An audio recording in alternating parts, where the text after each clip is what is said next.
For 10 years the earth shook. For 10 years the skies burned.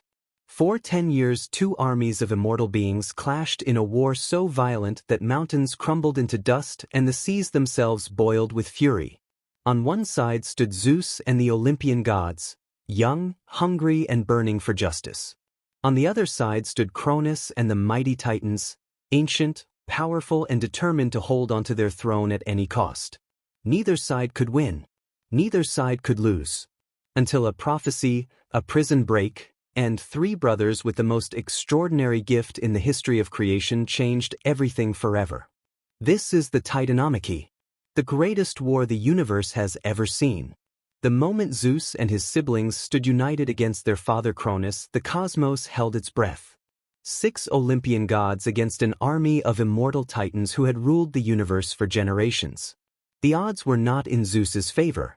Cronus immediately rallied his Titan brothers and prepared for war. He was not afraid. He had ruled the cosmos since the fall of Uranus. He had swallowed gods alive to protect his throne. He was not about to surrender it to 6 young upstarts, not even his own children. The Titans were massive, ancient, and battle-hardened. They had never been defeated. They assembled their army on the peak of Mount Othries, the mountain of the Titans, and prepared to crush the Olympians once and for all. Zeus rallied his siblings on Mount Olympus and prepared to fight. And so began the Titanomachy, the war between the gods and the Titans. A conflict that would last not days, not months, but 10 full years. But not every Titan sided with Cronus. Among the ranks of the immortal Titans there were those who looked at Zeus and saw something different. Something worth following. The first was Prometheus, whose name means forethought. Prometheus was a Titan of extraordinary wisdom and intelligence. He could see the future with remarkable clarity, and what he saw told him one thing: the Titans would lose this war. He and his brother Epimetheus, whose name means afterthought, broke away from Cronus and pledged their loyalty to Zeus and the Olympians. This was a significant blow to Cronus. Prometheus was not just any Titan. He was one of the sharpest minds in creation. His ability to think ahead, to plan, to strategize would prove invaluable to Zeus's cause. Another Titan who sided with the gods was Oceanus, the Titan of the great world ocean, who refused to take up arms against the Olympians. And the Titaness Themis, goddess of law and order, also aligned herself with Zeus, bringing with her the gift of divine counsel and wisdom. These defections sent a powerful message across the cosmos. Even among the Titans themselves there were those who believed the age of Cronus was over, that a new order was coming. But despite these defections the war remained brutally balanced. For every advantage Zeus gained, Cronus matched it.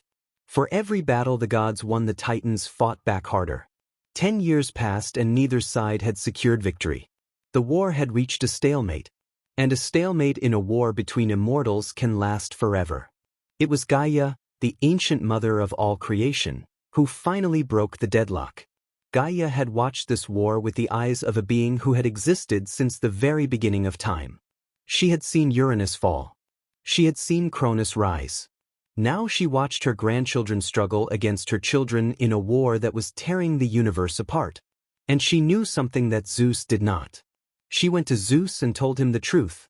Deep in the pit of Tartarus, the darkest and most terrible abyss beneath the earth, there were prisoners. Prisoners of extraordinary power. Prisoners who had been locked away since the reign of Cronus himself. The 3 Cyclopes and the 3 Hecatonchires. Cronus had imprisoned them there when he first came to power because he feared what they could do. Gaia told Zeus plainly, "Free them. Give them what Cronus never gave them. Freedom. And they will give you something in return that will change the course of this war forever." Zeus listened. Zeus acted. Zeus descended alone into the terrifying darkness of Tartarus. Past the chains and the shadows and the crushing weight of the earth above. Down into the deepest pit of creation where the imprisoned had been forgotten for generations. And there he found them. The 3 Cyclopes. Each one a towering giant with one single massive eye centered in the middle of their forehead. But these were no ordinary giants. These were the first smiths in the history of creation. The first beings to ever work with fire and metal and craft objects of extraordinary power. Their names were Argesh, Steropes and Brontes. Argesh, whose name meant brightness. Steropes, whose name meant lightning. And Brontes, whose name meant thunder. They were in essence the first storm gods. Ancient beings whose very names described the forces of nature they had mastered. When Zeus broke their chains and offered them freedom after generations of imprisonment in darkness, their gratitude was absolute. And they expressed that gratitude the only way they knew how. They went to work. The three Cyclopes, Argesh, Steropes and Brontes, set to work in their divine forge with a skill and mastery that had never been seen before or since.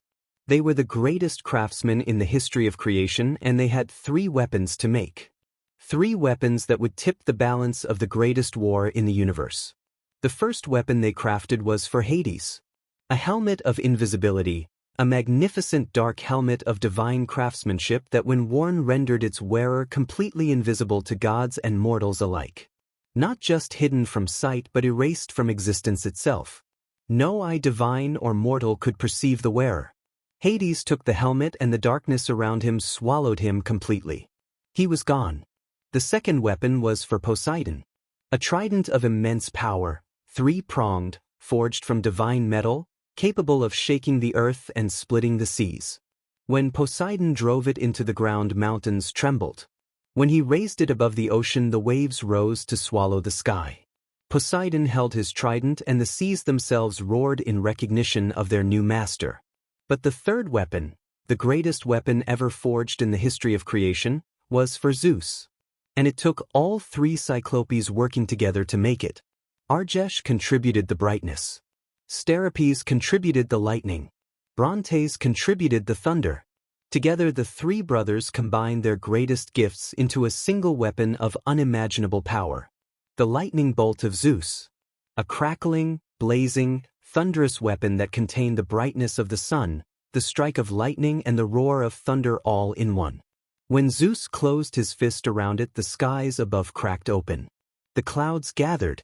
The thunder rolled across the heavens. Zeus raised his lightning bolt and the entire cosmos felt it. The Cyclopes had done their work. The gods were ready for war.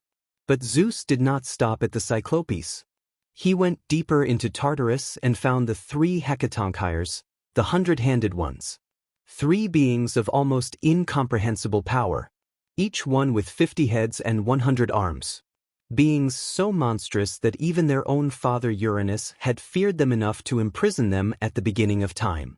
Codus, Briareus and Gyges, the 3 Hecatonchires, had spent generations chained in the darkness of Tartarus.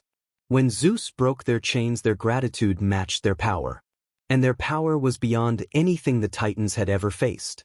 The Hecatonchires joined the Olympians on the battlefield, and what happened next ended the war.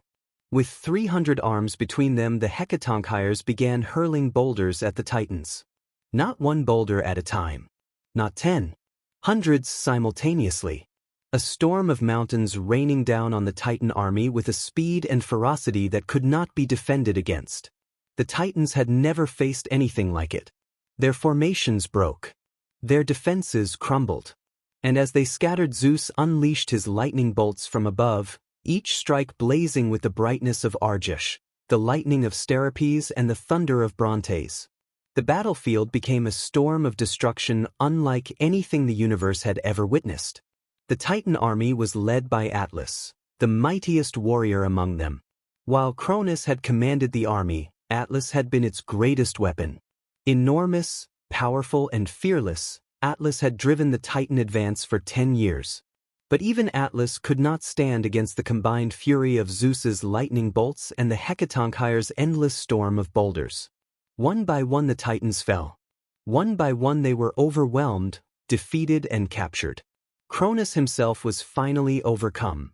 The king who had swallowed his children alive, who had ruled the cosmos with absolute power, who had done everything the prophecy warned him against, was defeated at last. Zeus bound him in chains of divine metal and cast him into the depths of Tartarus along with his defeated Titan brothers. The pit that had once held the Cyclopes and the Hecatonchires now held the Titans themselves. Justice had come full circle. But Atlas received a different punishment. Zeus looked at the mightiest warrior of the Titans and decided that death or imprisonment was too easy. Instead, Zeus condemned Atlas to stand at the western edge of the world for eternity and bear the entire weight of the heavens on his shoulders. No rest, no relief, no end. Just the crushing, eternal weight of the sky pressing down on him forever. A punishment as unending as the war he had helped to fight. The Titanomachy was over. 10 years of war. 10 years of destruction. 10 years of the universe holding its breath. And at the end of it all, the Olympians had won. The Titans were defeated, bound and cast into Tartarus forever. Atlas stood at the edge of the world, crushed under the weight of the heavens. And Zeus, the child Cronus never knew existed, the son who had been hidden in a cave on Crete, the god who had freed the Cyclopes and armed his siblings for war, stood at the peak of Mount Olympus as the undisputed king of all creation. But a kingdom needs to be divided. Zeus, Poseidon and Hades, 3 brothers, 3 powers, 3 domains. How did they decide who ruled what? Who got the sky? Who got the sea? Who got the underworld? And was the division fair? Or did it plant the seeds of conflict that would echo through eternity? That is the story of our next video. Subscribe to Gods and Legends. The age of the Olympians has just begun.